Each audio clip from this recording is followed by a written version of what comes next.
Jharkhand special के इस series में हम लोग राष्ट्रीय आंदोलन को पढ़ रहे थे, जिसमें पिछले लेक्चर में हमने सविनय अवज्ञा आंदोलन को समाप्त किया, जिसमें हमने जाना कि 2 चरण में हुए। प्रथम चरण, द्वितीय चरण जो कि दांडी यात्रा से शुरू होकर गांधी इरविन के पैक्ट से ख़त्म हुआ। दूसरा चरण जो था वो 3 मार्च 1932 को गोलमेज सम्मेलन के बाद से शुरू हुआ और जाके गांधी जी के द्वारा वापस कर लिया गया आंदोलन, जिसमें हमने देखा कि कैसे सविनय अवज्ञा आंदोलन की शुरुआत हुई, ख़त्म हुआ, झारखंड के किन किन लोगों ने कैसे कैसे भाग लिया, झारखंड के विभिन्न क्षेत्र हजारीबाग, रांची, पलामू के क्षेत्र में क्या लोगों का क्या योगदान रहा। तो ये सब हमने पिछले के वीडियो में पढ़ा। आज हम लोग इस वीडियो में राष्ट्रीय आंदोलन के अंतर्गत रामगढ़ का जो अधिवेशन था, रामगढ़ में जो झारखंड के जो हजारीबाग जिले में जो रामगढ़ जगह है, वहाँ पर जो अधिवेशन हुआ था, वो अधिवेशन जो है राष्ट्रीय आंदोलन के लिए भी बहुत ही महत्वपूर्ण और झारखंड के लिए भी बहुत ही महत्वपूर्ण है। तो इस हम लोग लेक्चर में जानेंगे कि क्या था आखिर यह आंदोलन, ये जो अधिवेशन था राष्ट्रीय आंदोलन के अंदर रामगढ़ अधिवेशन में क्या क्या मुख्य बातें हैं। तो चलिए शुरू करते हैं। पहले जान लेते हैं रामगढ़ जगह का है नाम है, जो कि हजारीबाग जो क्षेत्र है, जिला है, वहाँ पर रामगढ़ हुआ था। रामगढ़ में अधिवेशन हुआ था कांग्रेस का, इसलिए रामगढ़ अधिवेशन के नाम से जाना गया, जो कि 19 से 20 मार्च के बीच में हुआ था। 19 से 20 मार्च के बीच में, कब? 1940 को। चलिए हम लोग शुरू करते हैं। 19 से 20 मार्च के बीच में 1940 को भारतीय राष्ट्रीय कांग्रेस का 53वां वार्षिक अधिवेशन हुआ था। कहाँ पर? हजारीबाग जिले के रामगढ़ में हुआ था। ठीक है। भारतीय राष्ट्रीय कांग्रेस इसकी स्थापना कब हुई थी? 1885 में A.O. ह्यूम के द्वारा की गई थी। आपको कमेंट में लिख के बताना है कि इसका पहला अधिवेशन कहाँ पर हुआ था। ठीक है, कमेंट में लिख कर बताना है कि भारतीय राष्ट्रीय कांग्रेस का पहला अधिवेशन कहाँ हुआ था। 53वां अधिवेशन जो हुआ था वो हजारीबाग जिले के रामगढ़ में हुआ था। कब? 19 से 20 मार्च को। 1940 में हुआ था 19 से 20 मार्च को। ये अधिवेशन की अध्यक्षता कौन कर रहे थे? इस अधिवेशन की अध्यक्षता कर रहे थे मौलाना अब्दुल कलाम आज़ाद। इसकी अध्यक्षता मौलाना अब्दुल कलाम आज़ाद कर रहे थे, जो कि एक बहुत ही अच्छे नेता थे, जिन्होंने शिक्षा के लिए काफ़ी कुछ किया और आगे जाके भारत की आज़ादी के बाद मौलाना अबुल कलाम आज़ाद भारत के पहले शिक्षा मंत्री भी बने और इन्होंने बहुत सारे यूनिवर्सिटियों को बनाने में अपना योगदान दिया। साथ साथ हिंदू मुस्लिम जो एकता है, इनके लिए इन्होंने काफ़ी मुख्य भूमिका निभाई और आगे जाकर नेशनल एजुकेशन डे इनके जन्मदिन पर मनाया जाता है, जो कि आपका 11 नवंबर को मनाया जाता है। तो चलिए आगे बढ़ते हैं। इस समिति के अध्यक्ष, इस समिति के जो अधिवेशन हुआ था उसमें स्वागत समिति बना था। स्वागत समिति के अध्यक्ष कौन थे? राजेंद्र प्रसाद। रामगढ़ अधिवेशन की अध्यक्षता किसने की थी? मौलाना अबुल कलाम आज़ाद ने किया था। और स्वागत समिति के अध्यक्ष कौन थे? राजेंद्र प्रसाद। ये भी एक महान व्यक्ति हैं जो शिक्षा के क्षेत्र में तो काफ़ी थे, भारत के प्रथम राष्ट्रपति बने और एक पढ़ने काफ़ी ये तीव्र थे, साथ साथ इनकी वकालत भी काफ़ी अच्छी थी। तो राजेंद्र प्रसाद जी जो है स्वागत समिति के अध्यक्ष बने। और इसी अधिवेशन में टाना भगत पर भी हमारा एक लेक्चर जो आप जरूर देखें चैनल पे। टाना भगत जो होते हैं वो ट्राइबल यानी कि जो जनजातियों का एक समुदाय है, जो कि जतरा भगत के द्वारा शुरू किया गया था। ये समुदाय है, उरांव समुदाय के लोगों के द्वारा ये शुरू किया टाना भगत। ये गांधी जी के जो है एक तरह से कह सकते हैं मतलब बहुत बड़े फॉलोअर के रूप में जाना जाता है। अगर गांधी जी के अगर कोई बड़े फॉलोअर के रूप में, तो टाना भगत गांधी जी के बड़े फॉलोअर के रूप में माना जाता है। गांधी जी खुद ये स्वीकार करते हैं कि हमारे सबसे बड़े फॉलोअर में टाना भगत का नाम आना चाहिए। तो इस अधिवेशन में टाना भगत ने गांधी जी को कितने रुपए की थैली भेंट की थी? 400 रुपये की थैली भेंट की थी गांधी जी को टाना भगतों ने। कौन से अधिवेशन में? तो रामगढ़ के अधिवेशन में ऐसा हुआ था। उसके बाद रामगढ़ का अधिवेशन का जो जहाँ पर हुआ था, वहाँ पर जो मुख्य प्रवेश द्वार थे, वहाँ पे प्रवेश द्वार का नाम क्या रखा गया था? बिरसा द्वार रखा गया था। बिरसा द्वार। रामगढ़ अधिवेशन का जो मुख्य प्रवेश द्वार था उसका नाम बिरसा द्वार था। किनके नाम पर? बिरसा मुंडा के नाम पे। बिरसा मुंडा जनजातीय विद्रोह के एक प्रमुख नेता थे बिरसा मुंडा, जिन्होंने धार्मिक सुधार और अंग्रेजों की लड़ाई के लिए काफ़ी योगदान दिया। बिरसा मुंडा, इस पर भी हमारा एक वीडियो है, वो भी जाकर देखिए। अलग से मैं इसकी बायोग्राफी भी कवर करूंगा इनकी। तो इनके नाम पर, बिरसा मुंडा के नाम पर बिरसा द्वार रखा गया। उसके बाद सभा स्थल का नाम, जो सभा स्थल था जहाँ अधिवेशन हुआ था, रामगढ़ का अधिवेशन, उसके सभा स्थल का नाम था मजहर नगर। मजहर नगर नाम का वो जगह था। सभा स्थल का नाम किनके नाम पर था? ये मजहरुल हक के नाम पर था। ये भी एक शिक्षाविद थे, उस समय के शिक्षाविद थे। पटना में इनका जन्म हुआ था। मजहर नगर नाम से रखा गया था। आगे बढ़ते, राजेंद्र प्रसाद ने स्वागत भाषण दिया था। किसने स्वागत भाषण दिया था रामगढ़ अधिवेशन में? तो राजेंद्र प्रसाद ने स्वागत भाषण दिया था। और पंडित जवाहरलाल नेहरू ने कांग्रेस का जो प्रस्ताव था, सत्याग्रह का प्रस्ताव, उसको प्रस्तुत किया था। इनके द्वारा, जवाहरलाल नेहरू के द्वारा रामगढ़ अधिवेशन में सत्याग्रह का प्रस्ताव प्रस्तुत किया गया था। और जिसका अनुमोदन किसने किया था? इसका अनुमोदन जे.बी. कृपलानी ने किया था। जिसका अनुमोदन किसने किया था? जे.बी. कृपलानी। तो जो आचार्य जे.बी. कृपलानी है,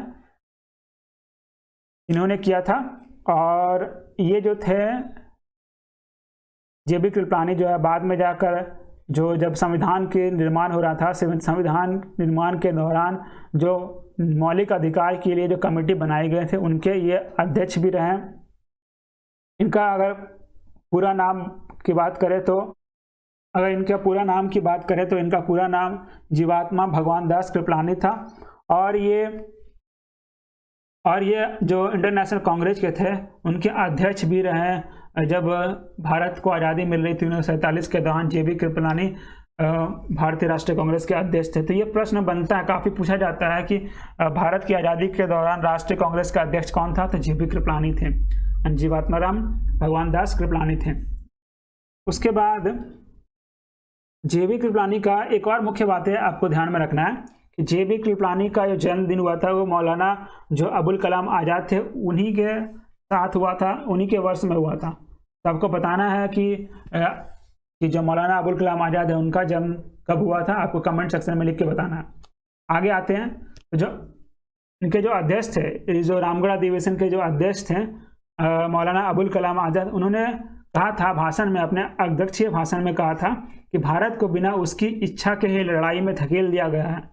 हम ब्रिटिश साम्राज्यवाद को विजयी बनाकर अपनी गुलामी की अवधि को नहीं बढ़ा सकते। ये था कि अंग्रेज कहा करते थे कि द्वितीय विश्व युद्ध के बाद आपको हम आज़ादी दे देंगे, आपको द्वितीय विश्व युद्ध में आपके जो लोग हैं उनको भाग लेना पड़ेगा। लेकिन विरोध चल रहा था कि नहीं, हम भाग नहीं लेंगे, विश्व युद्ध में बिना हमारे मर्जी के खिलाफ युद्ध दिया जा रहा है। क्योंकि वे सोचते थे कि अभी तो ये बोल रहे हैं कि हाँ द्वितीय विश्व युद्ध समाप्त होगा, उसके बाद हम आपको आज़ाद कर देंगे। लेकिन क्या पता द्वितीय विश्व युद्ध समाप्त हो जाए और अंग्रेज फिर से, और क्योंकि अभी युद्ध में लगे हुए हैं, तो ये शक्ति उनके पास कम है। लेकिन जब अगर युद्ध जीत जाएंगे, उनके बाद उनकी शक्ति बढ़ जाएगी, हो सकता है वो अपनी अवधि बढ़ा सकते हैं। तो ये उनका एक कहना था। और उसके बाद रामगढ़ का जो अधिवेशन हुआ था, उसी में पूर्ण स्वराज की प्राप्ति का लक्ष्य बतलाया गया और वयस्क जो मताधिकार थी उनकी बात की गई। संविधान द्वारा संविधान का निर्माण करने की बात कही गई। साथ ही साथ जो देश की जनता थे उनसे अपील ये किया गया कि गांधी जी के नेतृत्व में जो संघर्ष चल रहा है उनको भरपूर साथ दें और देश की आज़ादी में सहयोग करें। इस तरह के जो है अपील किया गया रामगढ़ अधिवेशन में आम जनताओं के द्वारा। उसके बाद इसी साथ में क्या हो रहा था कि कांग्रेस की नीतियों का विरोध करते हुए रामगढ़ अधिवेशन के दौरान ही वहीं एक निकट जगह है बिहटा, ये भी एक इम्पॉर्टेंट बात है कि कांग्रेस का जो अधिवेशन चल रहा था रामगढ़ का, उसी के आसपास बिहटा में अखिल भारतीय समझौता विरोधी सम्मेलन का आयोजित किया गया। अखिल भारतीय समझौता विरोधी सम्मेलन का आयोजित किया गया बिहटा में।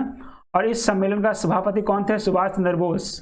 सुभाष चंद्र बोस जो है अखिल भारतीय समझौता विरोधी सम्मेलन का सभापति थे। और मुख्य प्रस्ताव इस समिति का, विरोध समिति सम्मेलन का किसने प्रस्तुत किया? तो सहजानंद सरस्वती ने इसका मुख्य प्रस्ताव प्रस्तुत किया था। और जिसका अनुमोदन जो है सरदार सरदुल सिंह कविश्वर के द्वारा करा गया अनुमोदन इस प्रस्ताव का। इस प्रस्ताव में जो है कांग्रेस की जो नीति थी उनकी कड़ी आलोचना करा गया इस प्रस्ताव में। कौन से? जो बिहटा में अखिल भारतीय समझौता विरोधी सम्मेलन हुआ था उसमें। रामगढ़ अधिवेशन का एक मुख्य बात ये रहता है कि सुभाष चंद्र बोस के नेतृत्व में इसी समय रामगढ़ अधिवेशन के समय ही अखिल भारतीय फॉरवर्ड ब्लॉक की स्थापना हुई थी। अखिल भारतीय फॉरवर्ड ब्लॉक की स्थापना हुई थी। साथ साथ उसी समय ही मनवेंद्र नाथ एमएन रॉय, जिसको बोलते हैं एमएन रॉय, ये भी एक रेडिकल जो लीडर के रूप में माने जाते हैं, और इन्होंने पहली बार एक तरह से कह सकते हैं कि कॉन्स्टिट्यूएंट असेंबली की संविधान सभा की बात कही थी, और इन्होंने रेडिकल डेमोक्रेटिक पार्टी की स्थापना करी थी। इन्होंने ही सबसे पहले 1934 में अलग से संविधान सभा की बात कही थी। एमएन रॉय ने रेडिकल डेमोक्रेटिक पार्टी की स्थापना की। तो ये था कुछ मिलाकर रामगढ़ अधिवेशन का जो कुछ इंपॉर्टेंट फैक्ट है वो जो परीक्षाओं में पूछा जाता है। तो आपको ध्यान में रखना, रामगढ़ अधिवेशन कब हुआ था, रामगढ़ कहाँ पर है, हजारीबाग जिले में, कितना अधिवेशन था, ये कांग्रेस का 53वां अधिवेशन था।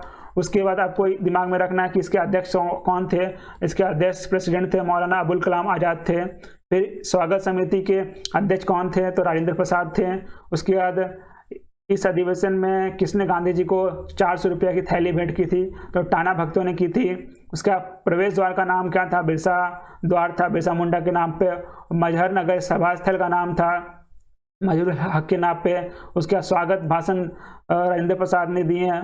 उसका प्रस्ताव जो पेश किया गया जवाहरलाल नेहरू के द्वारा, और जेवी कृपलानी ने इसका अनुमोदन किया था।